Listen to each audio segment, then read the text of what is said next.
बेटा मैं आपके साथ आज डिस्कस कर रहा हूँ डिसऑनर ऑफ बिल्स। ये टॉपिक क्या होता है, डिसऑनर ऑफ बिल्स किसे कहते हैं, इसके बारे में मैं आपको थोड़ा सा डिस्कस कर देता हूँ। जैसे बेटा जी आपको ये बात मालूम ही है कि जो चैप्टर हम लोग करवा रहे हैं, इस चैप्टर के अंदर दो लोग होती हैं, ए और बी जैसे दो जने हैं। मैं एक बार आपको बताता हूँ। अब जैसे ए क्या करता है, ए बी को गुड सोल्ड करता है, आपको मालूम है।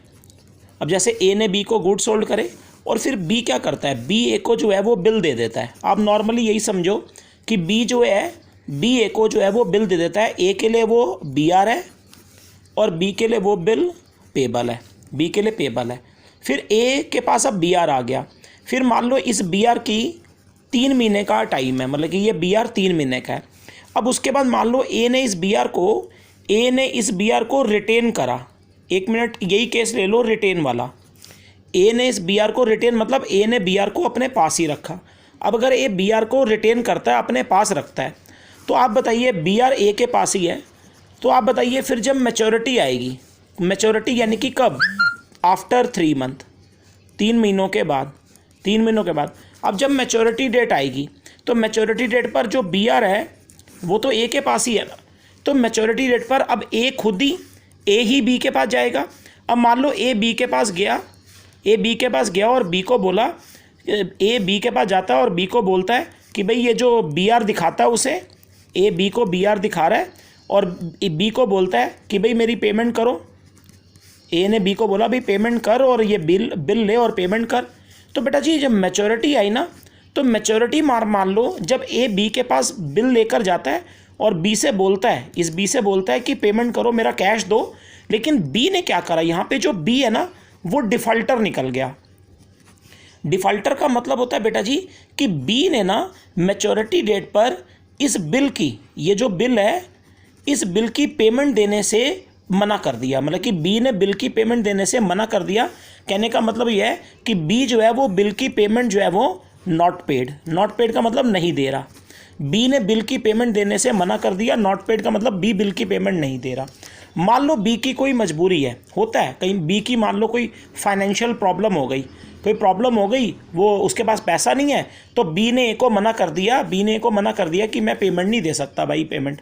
तो बी ने मैच्योरिटी पर क्या करा, बिल की पेमेंट जो है वो पेड नहीं करी ए को।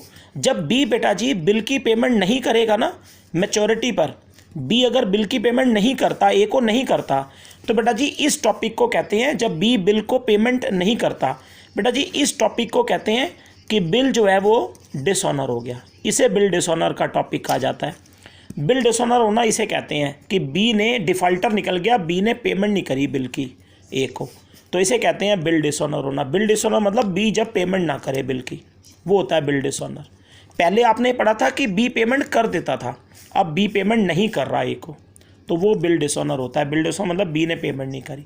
अब यहाँ पर ये तो समझ आ गया, जब बी पेमेंट नहीं करता बिल का मैच्योरिटी पर, तो उसे बिल डिसऑनर कहते हैं कि बिल डिसऑनर हो गया। डिसऑनर को दूसरे शब्दों में कैंसिल होना भी कहते हैं कि बिल कैंसिल हो गया। तो अब ऐसे में होगा क्या, एक छोटी सी यहाँ पर और बताता हूँ। जब बी पेमेंट नहीं करेगा ना बिल की, बिल डिसऑनर हो जाएगा। तो ऐसे में ए पता है क्या करता है, जो ए होता है, ए क्या करता है बेटा जी, अब बी को ना, ए बेटा जी बी को अपना ना फिर से डेटर बना लेता है। मतलब कि ए ऐसा बी को बोलता है, ए बी को बोलता है कि बी तू मेरा डेटर है। ए बी से बोलता है बी मैंने तेरे से पैसे लेने हैं। ए बी को बोल रहा है कि बी तेरे से पैसे लेने हैं। ए बी को फिर से अपना डेटर बना लेते हैं। डेटर मतलब कि ए बी को ये बोलेगा तूने पैसे दिए नहीं, तू मेरा डेटर है, मैंने तेरे से पैसा लेना है।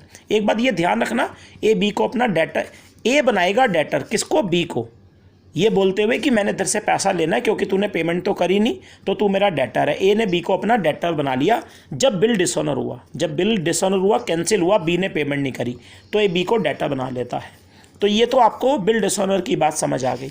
इसके बाद में आपको इसमें एक छोटी सी बात, नोटिंग चार्जेस का कंसेप्ट बताता हूँ। नोटिंग चार्जेस क्या होता है एक्चुअली बेटा जी, जब मैच्योरिटी डेट पर बी जो है वो बिल को क्या कर देता है, डिसऑनर कर देता है। मतलब कि बी जो है वो बिल की पेमेंट नहीं करता, बी ने बिल की पेमेंट नहीं करी, बी ने बिल को डिसऑनर कर दिया, कैंसिल कर दिया ना। तो जैसे ही बिल डिसऑनर होगा, कैंसिल होगा, उस दिन बेटा जी ए का ना एक रोल होता है।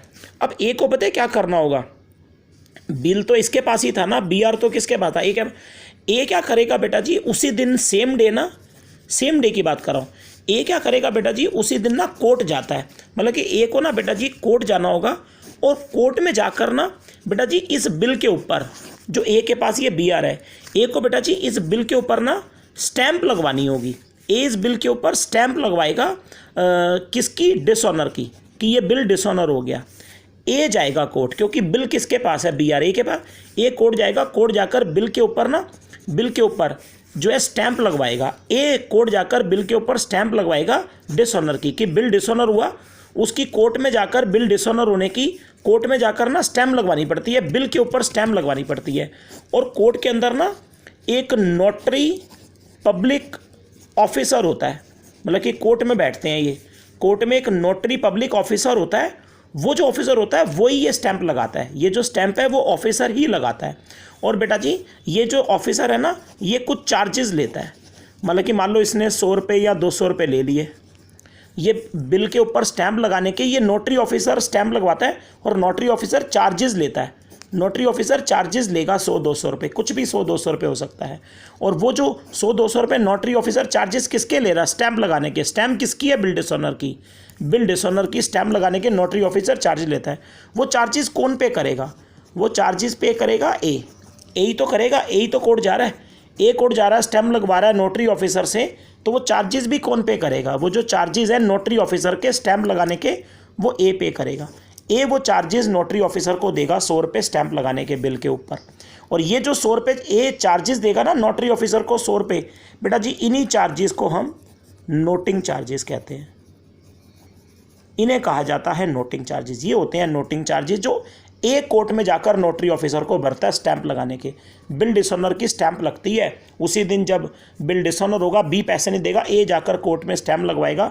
उसके जो चार्जेस ए कोर्ट में भरेगा ना नोटिंग ऑफिसर को, उसे नोटिंग चार्जेस कहते हैं। ये नोटिंग चार्जेस का कंसेप्ट होता है बेटा जी हमारा।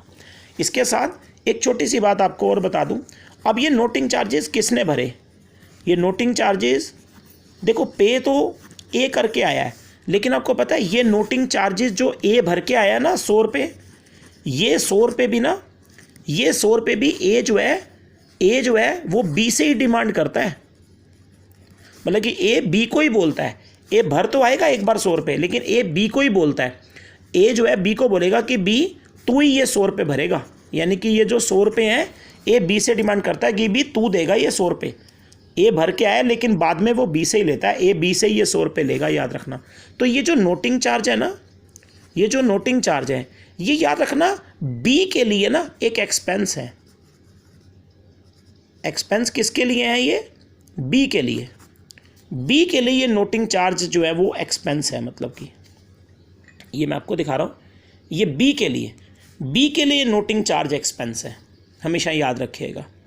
क्यों, देखो ए के लिए नहीं है, क्योंकि ए ने भर दिए, ए ने 100 रुपये भर दिए, लेकिन ए बाद में किससे ले लेगा, ए बाद में बी से लेगा, ए को मिल जाएंगे बी से, तो ए बी से लेगा। तो नोटिंग चार्ज असली में जो नोटिंग चार्जेस हैं वो असली में एक्सपेंस जो है वो इसके लिए है। ये मैंने एक्सपेंस लिखा है, ये एक्सपेंस, ये नोटिंग चार्जेस जो हैं वो बी के लिए एक्सपेंस है, याद रखिएगा। खर्चा इसके लिए है, ए के लिए नहीं है। ए ने भर दिया, ए बाद में, ए तो पीछे बी से ले ही लेगा, तो ए बी से लेगा तो नोटिंग चार्जेस का भार तो किस पे पड़ा, बी पे ना, तो बी के लिए ये एक्सपेंस होंगे, याद रखिएगा।